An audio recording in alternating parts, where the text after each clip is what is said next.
131. Throwing good money after bad. Interesting. Throwing good money after bad.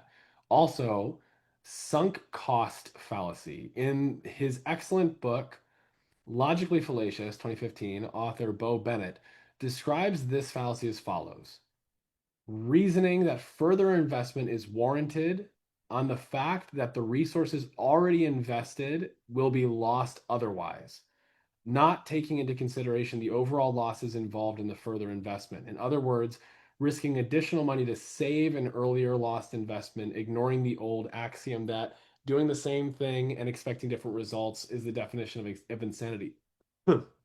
Example: I can't stop betting now because I already bet the rent and lost, and I need to win it back or my wife will kill me when I get home.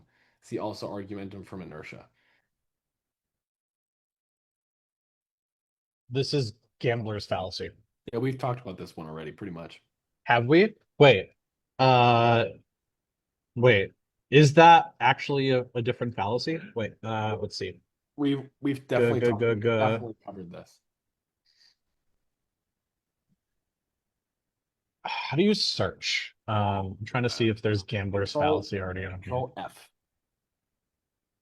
If you have a PC, if you have a Yeah. Mac, it's Command F. Gam. Oh God, I spelled gambler right. Gams. Pop out gambler. There's no.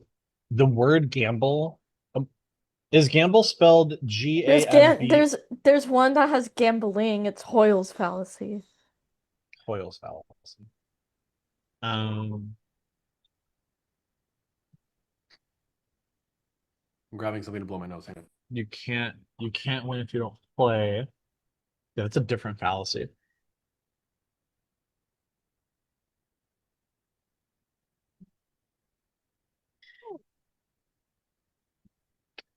Maybe not. Uh, We haven't talked yeah, about we have not. The word gamble is not on this list anywhere. it. All right, well, let's get into it. So well, let's see. Very good This money one, after bad. Why don't they just call it gambler's fallacy? Everyone knows this one is gambler's fallacy. yeah, it's interesting. I think the person who wrote this just wanted to feel special with special name. Um, I made a special name. Okay, so throwing good money all the time. This one for me. I think. I mean, I don't think it's something that maybe when I was younger, I might have used the explicit wording of like, well, we've already gone so far, we might as well do more. Um, or I got to win it back type of a thing. However, I've always been pretty good at cutting my losses in that situation. So I would say behaviorally, I've definitely done this as an action and less of a logical justification. Yeah. But definitely, like, this is where, in the personal development industry in particular, uh, I definitely behaved this way. That it's like, well, I've already invested so much in personal development, so I might as well invest more because I'm supposed to at some point get a return on this, and I haven't yet. So I might as well invest everything I have. I've definitely done that in my life, and it's led me to being just shy of 100 grand in debt. So very much have done this in my life for sure. Yeah. Um, I've definitely felt this at Vector for sure. Uh, and I know I've shared this a bunch of times, but when it comes to gambler's fallacy, it was I spent so much time training to learn how to be a good sales rep and leader at Vector that I might as well keep doing it because I didn't do all that training for nothing. Yeah, yeah, yeah. And yeah, so I stayed a district manager for like 5.5 years. Yeah, I feel like in the past I've done this um with some of my hobbies. I go through like periods where I'm like I gotta spend all this money on these hobbies and then I'm like JK, I'm out of that hobby now, you know. So like back at this time it was specifically for like my planner, I liked to collect stickers to like help me stay organized. But then I went back to school and I was like, I'm not really using it anymore, so I was like, I'm just gonna not spend money on this. And now it's video games, so now that's the problem. But yeah. It's okay because I already bought all the video games, so there's very few I don't have, so you can just borrow them. Yeah. Um, but that's an investment. Uh, I was just kidding. But like, well, kinda. I mean, for me, I've turned it into a YouTube career, which I now am making money on. Um, Which I'm trying to do, yeah, you're but a quarter of the way there. You just hit 250 subscribers, yes. so So that's pretty awesome. But yeah, that is Gambler's Fallacy. Such a famous fallacy that I thought we covered this already, but we didn't. Gambler's Fallacy is nowhere on here. This is the formula. You you put money in things and you didn't get your results. Oh, I just saw a video of this of someone on like Facebook just going to like a convenience store where you could get lottery things, and they were spending $50, and they literally were like saying, I'm not leaving until I get more money than I came in with. And I'm like, that's no, you crazy. fucking idiot. Absolutely not. That's not how the math works. I'm astounded that that is like actually people's mindset. Like, how do you not know that's not like possible? Like, that's not going to happen. And so he spent all of his money that he had, and like he spent more than he was ready to give up.